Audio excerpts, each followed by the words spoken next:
बैर साहब आप इसमें गाइड कीजिए कि जैसे मैं बात कर रहा था कि जो आपकी कलेक्शन ऑफ एविडेंस के अंदर जो नेग्लिजेंसेस डिस्क्रिपेंसीज होती हैं, जैसे मैंने अभी बात की कि अभी तक अदालतें कंसीडर करती हैं कि नक्शा नवीस ने क्या नक्शा बनाया और उसके मुताबिक गवाह कहाँ खड़े थे और क्या मामला। इसके अंदर अमूमी तौर पर गलतियों की गुंजाइश बहुत ज़्यादा है और हम देखते हैं कि वसाइल ना होने की वजह से ये सारा कुछ थाने में ही बैठ के बनाया जाता है और ना कि जाए वकूए को, क्राइम सीन को सही तरह से कवर भी नहीं किया जाता। तो इस हवाले से जो सारा डाउट का जो फ़ायदा है वो मुल्ज़िम को दे दिया जाता है। तो क्या ये चीज़ें, इसमें कोई बेहतरी की ज़रूरत है? जी बिल्कुल बेहतरी की ज़रूरत है। मेरे अकॉर्डिंग टू माई एक्सपीरियंस ये जब सबसे पहले तो जिस इन्वेस्टिगेशन ऑफिसर जो है ना, जिसकी प्राइम रिस्पॉन्सिबिलिटी होती है, वो यहाँ जो है उनको एक्सपीरियंस ही नहीं है इन्वेस्टिगेशन का। ठीक सर। मोस्टली देखा है कि 80% 75% लोग जो हैं, जो पुलिस वाले हैं, उनको एक्सपीरियंस ही नहीं इन्वेस्टिगेशन करनी कैसे है। ठीक है, फिर जो है वो किसी से गाइडेंस लेते हैं, किसी से लेते हैं। यकीन करें कि कई दफ़ा देखा है कि कई पूरे पुलिस स्टेशन में एक आधा पुलिस वाला जो होता है, अगर 50 लोग हैं, 50 में से 1 या 2 बंदे ऐसे होंगे जिनको इन्वेस्टिगेशन का पता है करने का। अब जो गुजारिश ये है कि जितनी जितनी कलेक्शन ऑफ एविडेंस, इसको सेक्शन 4L डील करता है CRPC का, उसमें सारा कि आपने कलेक्ट करना है। पुलिस वाले ने ओपिनियन नहीं देनी कि मैं गुनाहगार हूँ या बेगुनाह हूँ, आपने एविडेंस कलेक्ट करनी है। आपने सबसे पहले तो ये क्राइम सीन पे जाना है, उस पर ये देखना है विटनेसेस जिन्होंने एलिगेशन लगाया उनकी मौजूदगी में, हाँ भी आपने देखा ये नक्शा बन जाता है। और नक्शा वो जो है ऐसे नहीं है, वो ठीक बनाते हैं। अगर आप उनको सही बताते हो कि फ़लाँ बंदे ने यहाँ खड़े होके मारा, फिर उसके बाद ये होता है कि जो फोरेंसिक वाला बड़ा इंपॉर्टेंट है इसमें। फोरेंसिक वहाँ से आजकल तो मतलब मॉडर्न डिवाइसेस से फोरेंसिक सवर साहब ने बात की, वो फोरेंसिक वाले भी फौरी वकूए पे पहुँच जाते हैं, वो भी फोरेंसिक कर देते हैं। तो ये ऐसी बात ये है, अगर हर बंदा ऑनेस्टी से जो है, पुलिस वाला कंप्लेनेंट, पुलिस वाला और दूसरा इन्वेस्टिगेशन ऑफिसर फोरेंसिक वाला, और जाके जितने डॉक्टर्स जो हैं जो मेडिकल करते हैं, ये सारे अपनी अपनी ड्यूटी पूरी करें तो सवाल ही पैदा नहीं होता कि कोई बंदा सजा से बच जाए। बहुत बड़ा मसला है, यही से हम ऐड करते हैं। जहांगीर साहब अगर हमें कॉलर ले ले, काफी देर से होल्ड पे। जी अस्सलाम वालेकुम।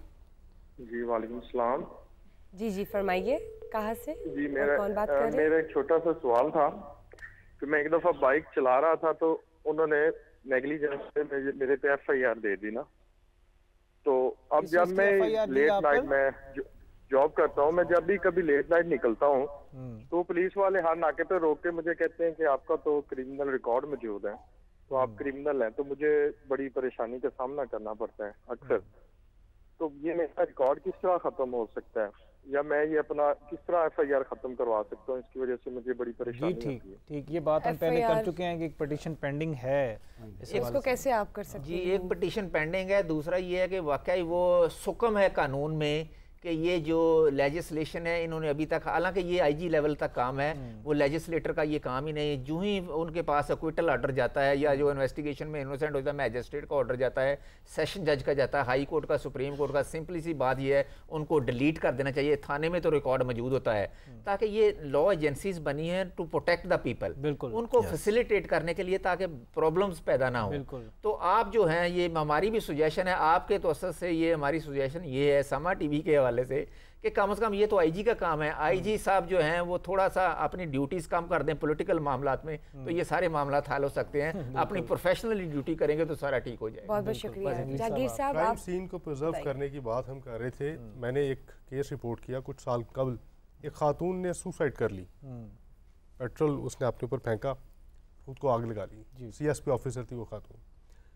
तो क्राइम सीन को प्रिजर्व नहीं किया गया। जो ऑफिसर्स आए, IOs आए, उन्होंने उस तरह से उसको सीरियसली नहीं लिया। तो उस पानी की बोतल का जब उन्होंने फोरेंसिक के लिए भिजवाया तो उस पर 16 लोगों के फिंगरप्रिंट्स थे, इंक्लूडिंग पुलिस ऑफिशियल्स। यानी जो भी है उसने देखा कि अच्छा इस बोतल से आग लगाई, अच्छा इस बोतल से आग लगाई, अच्छा इस बोतल से आग लगाई। इस तरह से जब आप एविडेंस, उसमें भी ऐसा ही, जब आप एविडेंस, जो फर्स्ट रिस्पॉन्डर है पुलिस का, वो इतना वेल ट्रेंड होना चाहिए कि उसने क्राइम सीन पर रिस्पॉन्ड करने के बाद सबसे पहला काम उसका क्राइम सीन को प्रिजर्व करना है, लोगों को वहाँ से रिमूव करना। और लोगों को भी चाहिए जो फर्स्ट रिस्पॉन्डर के आने से पहले तक अगर वो अपना केस स्ट्रॉन्ग करना चाहते हैं, उनको चाहिए कि क्राइम सीन पर किसी को एंट्रेंस जो है वो ब्लॉक कर दें, क्राइम सीन पे कोई एंटर ना हो सके। ये चीज़ डील करती है ट्रेनिंग के साथ। अब 2020 और 21 के स्टैटिक्स को अगर देखा जाए, सॉरी मेरे पास अभी ये स्टैटिक्स हैं, तो अगर रेशियो देखी जाए तो अगर एक आईओ के पास 320 केसेस आते हैं तो उसके ऊपर सिर्फ वो हर साल के ऊपर तकरीबन ऑलमोस्ट एक केस रोज़ाना रिपोर्ट हो रहा है जिसके ऊपर वो आईओ है। So the lack of staff पहली बात। दूसरी बात रिसोर्सेज ही नहीं है, ट्रेनिंग। अब बात ये कि इनको ट्रेन किसने करना है, जो पुलिस को एलोकेटेड बजट है वो किस तरीके से यूटिलाइज होना चाहिए, उसके अंदर बहुत ज़्यादा सुकम है। बिल्कुल।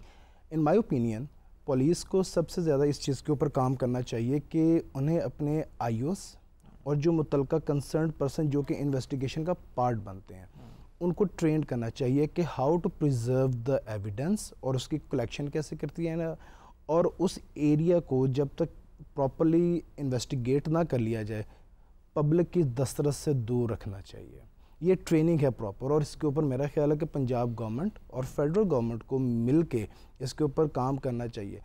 प्लस इसके साथ मॉडर्न डिवाइसेस बहुत इंपॉर्टेंट है आजकल। लेट्स सपोज हम मिसाल ले लेते हैं लाहौर के सेफ सिटी प्रोजेक्ट है यहाँ पे, जहाँ पे बहुत सारी चीज़ें ट्रैकेबल है। लेकिन अमूमी तौर पर देखा जाता है कि जब मॉडर्न डिवाइसेस की बात आती है, सीसीटीवी फुटेजेस की सेफ सिटी के वाले से तो ज़्यादातर कैमरास बंद होता है। तो इस चीज़ को मेक श्योर करना पड़ेगा। बजट की बात की, लेकिन जो पिछली हुकूमत थी, जो केयरटेकर गवर्नमेंट थी, उन्होंने रेनोवेशन पे बहुत काम किया, स्ट्रक्चरल प्रायोरिटीज सेट करना पड़ेंगी ना, प्रायोरिटीज सेट करना पड़ेगी। मसला ये है कि यहाँ पे जो दिखता है वो बिकता है। इस कॉन्सेप्ट से बाहर आना पड़ेगा, हमें वेलफेयर ऑफ पब्लिक के लिए काम करना पड़ेगा। We being as an lawyer, और पब्लिक को भी हमारे साथ आना चाहिए। बिल्कुल सही बात, पब्लिक का भी बहुत जरूरी कोऑपरेशन। ये कलेक्टिव रिस्पांसिबिलिटी है जो कि इंडिविजुअल रिस्पांसिबिलिटी से निकल कर कलेक्टिव, और इस तरीके से हो सकता है कि हम आने वाले एनवायरनमेंट के अंदर अपने आने वाली जनरेशंस के लिए एक अच्छा एनवायरनमेंट क्रिएट करके जाएं। आपने बहुत अच्छा पॉइंट रेज किया। यहाँ पर हमारे साथ एक कॉलर मौजूद है, हम ऐड करेंगे। अस्सलाम वालेकुम। अस्सलाम जी, मेरा नाम नवीन है और मैं इस्लामाबाद से बात कर रही हूँ।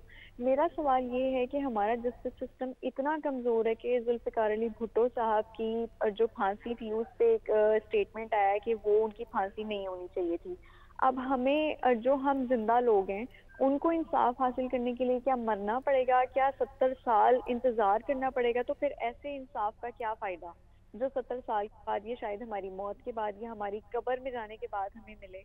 तो क्या ये हमारा लॉ सिस्टम, यहाँ पे जस्टिस सिस्टम ये है पाकिस्तान का, ये कब ठीक होगा? बहुत शुक्रिया आपका जी। वही बात जो हम कुछ देर पहले डिस्कस कर रहे थे कि बहुत से मामला यहाँ पे पॉलिटिकल हैं, यानी कि आप एफआईआर के इंदराज से लेके केसेस के ट्रायल तक जो है उनको सियासी मफादात को सामने रखते हुए उनके फैसले जो होते रहे। एक उसकी बड़ी मिसाल है जो अभी खातून ने पूछा कि जुल्फ़िकार अली भुट्टो साहब को अब आगे कोर्ट ने डिक्लेयर किया जी कि वो उनको फांसी पर नहीं लगाना चाहिए। तो इसके अलावा और भी बहुत से केस हैं। अभी रिसेंटली आप मुकदमात के इंदराज की बात करें तो कितने ऐसे मुकदमात हैं, यानी एक आम आदमी का रॉबरी का, स्नैचिंग का या क्राइम अगेंस्ट पर्सन का मुकदमा जो है वो इल्तवा का शिकार रहेगा, लेकिन अगर कोई सियासी मुकदमा है और जो इमीडिएट सेटअप है उसकी जानिब से वो इस्तगासा दिया गया है तो वो मुकदमा फिलफौर दर्ज हो जाएगा। सर अभी ये फरमा रहे थे कि मुलजिम जो है वो मुकदमे के इंदराज से पहले कस्टडी में होगा। ऐसे ही प्रायोरिटी तो ये सेट करनी पड़ेगी आपको कि एफआईआर का इंदराज, उसकी इन्वेस्टिगेशन, उसकी कन्विक्शन वो इक्वल है होनी चाहिए, यानी वो आप उसको सियासी मुकदमे को तरजीह दें और एक आम शहरी के मुकदमे को इक्वालिटी जो है वो सबसे ज़्यादा। सर आप इस हवाले से क्या कहेंगे जो कॉलर ने क्वेश्चन किया?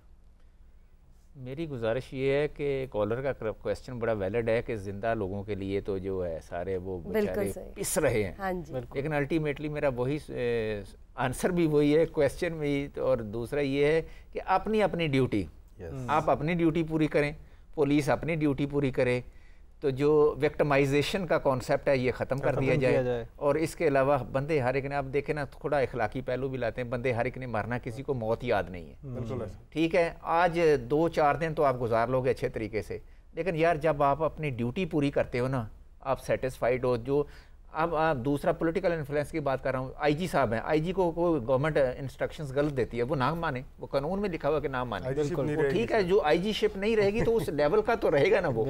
तो गुजारिश ये है कि क्रिमिनल जस्टिस सिस्टम में वाकई जो है ना कि ये बहुत डिले भी हो रहा है और इसके अलावा डिलीवरी भी सही नहीं हो रही। वो इसीलिए लैक ऑफ जो है ना एक्सपर्टी की वजह से भी सारे मामलात हो रहे हैं। तो ये सारा सिस्टम हर एक को अपना हिस्सा डालना पड़ेगा, तो ये सब कुछ और कुछ चीज़ें। और मैं कहना चाहूँगा कि कुछ साल पहले पीटीआई की गवर्नमेंट बनी और उस वक़्त बड़ा ये दावा किया गया कि पुलिस रिफॉर्म्स लाए जाएंगे। एक मरहूम आईजी साहब है नासिर दुरानी साहब, उनको भी पंजाब में लाया गया यहाँ पे पुलिस रिफॉर्म्स के लिए, लेकिन कुछ अर्से बाद उन्होंने खुद ही रिज़ाइन कर दिया। उन्होंने रिज़ाइन कर दिया यानी हाथ खड़े कर दिए कि ये मेरे बस का काम नहीं, क्योंकि आज एक जमात अगर इक़्तिदार में नहीं है तो वो बात करेगी पुलिस रिफॉर्म्स की, वो कि हमारा जो सारा सिस्टम है वो गैर जानिबदार होना चाहिए। लेकिन जैसे ही वो जमात इक़्तिदार में आएगी तो उनके लिए पॉलिटिकल इंटरवेंशन इन पुलिस जो है वो हक समझा जाएगा। अमजद जवेद सलीमी साहब एक CCPO लाहौर थे, उन्होंने चार्ज लिया और चार्ज लेने के बाद उन्होंने खिताब किया अपनी फोर्स से, सिपाह से, और उसमें उन्होंने कहा कि पॉलिटिकल इंटरवेंशन वो हिस्सा है हमारा, क्योंकि जो लोग इंटरवीन करेंगे वो अवाम के मुंतखब करदा नुमाइंदे ही हैं जो कि पुलिस में मुदाखलत करना चाहेंगे, तो उनका राइट है। ये मैंने एक मिसाल दी है, एक रेफरेंस कोट किया है कि आप एक तरफ ये बात करें जब आप इक़्तिदार में ना हो कि हम सियासी मुदाखलत जो है वो पुलिस में या किसी इदारे में नहीं करेंगे, लेकिन जब आप इक़्तिदार में आ जाएं तो आपकी सोच अक्सर तब्दील हो जाती है और फिर आपको ही अपना हक लगने लग जाता है।